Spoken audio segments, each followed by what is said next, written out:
the Penelope Rio Batch 3. Finally been able to secure one of these elusive bottles. This is my first honey finish bottle. I've been trying to track one of those down for so long, but they've been exorbitantly expensive. I got this for $99, finished in honey and amberana casks. And is it worth your money? Let's find out.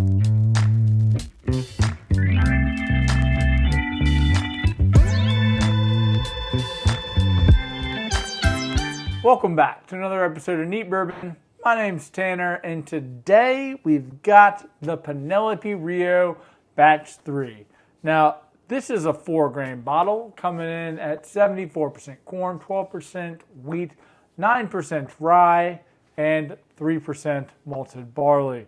Now, this is finished in honey and amberana casks, aged for anywhere between 4 and 6 years, and then with 2 additional years for the finishing process. So that's pretty cool. So almost 8 years in total, depending on if you want to use 4 or 6 years. So this bottle, you know, the reviews for most are just wildly impressive. This is, secondary market values on this are like in the $250 range.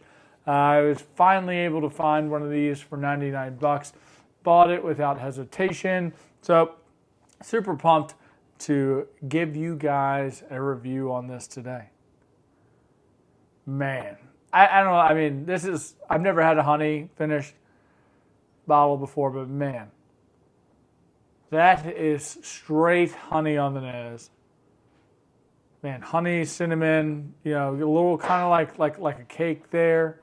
A little cake note, almost a graham cracker or gingerbread. Like the amberana with that spicy cinnamon profile is giving it almost like a gingery sweetness from that honey.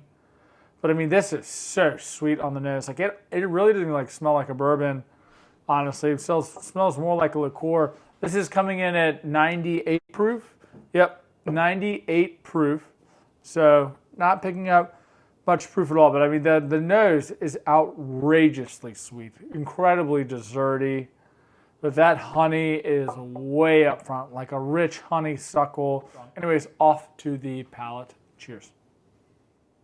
Wow. You really get that amberana there with the cinnamon, powdery, red hot profile there. That is incredible.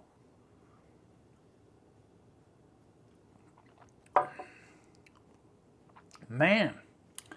Yeah, it's that cinnamon is so strong. It's like a cinnamon powder, but there's so much honey influence there.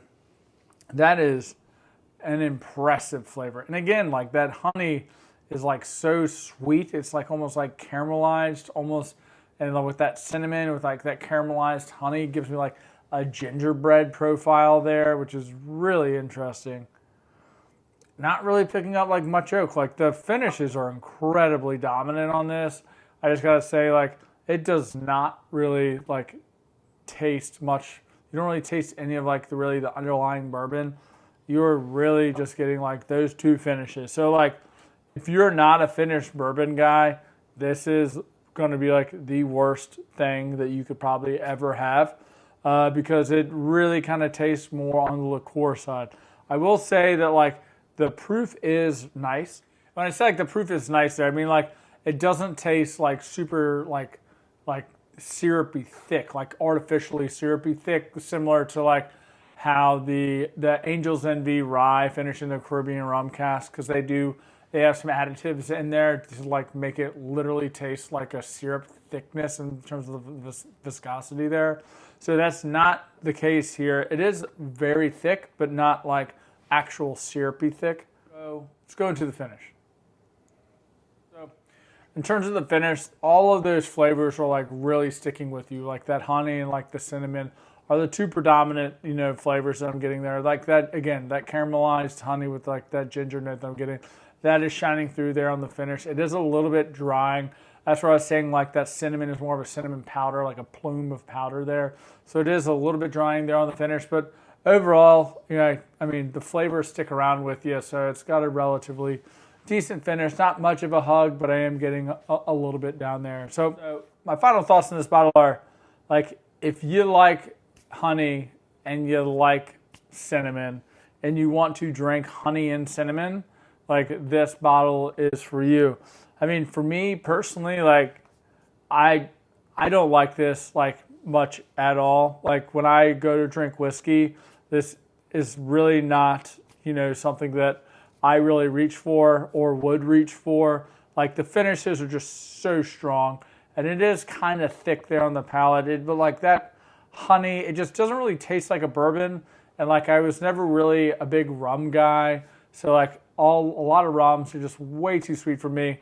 Even though bourbon is inherently sweet with all the corn, like this, the finishes to me, they're just so strong and dominant. So like I personally really don't like this that much.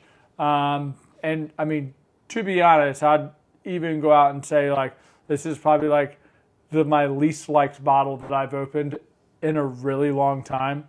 But now on the other side of the coin, like I'm not a huge big finish guy, so like there haven't been too many finished products that have like really blown me away. To me, I think this is like kind of over finished. I think the cinnamon from the Ambrana is way too strong. The honey is way too strong. You can't really taste any of the underlying bourbon there. So again, like for a new person to bourbon, like I think this might be perfect to like, kind of get their feet wet with a higher proof product. So I think there is definitely a place for this. Like I let my wife try it. She doesn't like bourbon at all. She loved this. So like, and again, over ice, I think this might be incredible there. On a hot summer day, fill a cup up with ice. This might do the trick there. Also, the flavors here would pair incredibly well with a cigar. So if you're a cigar smoker and you enjoy sweet things, this would be a bottle for you. But again, this is not a bottle that I would reach for like really ever to have and to enjoy a glass, by myself or with a friend or with anyone else. But I am very happy to have this bottle in my bar because it will be shared, and it's something that I think people need to try because if you like honey, this bottle's for you. But again, not a huge finished bourbon guy. Anyways, guys, I hope you enjoyed this video today. If you have, would you please consider giving me a like? Would you please consider subscribing? And as always, my name's Tanner. This is Neat Bourbon. And pop the bottles and share the pours, and we'll see you in the next one.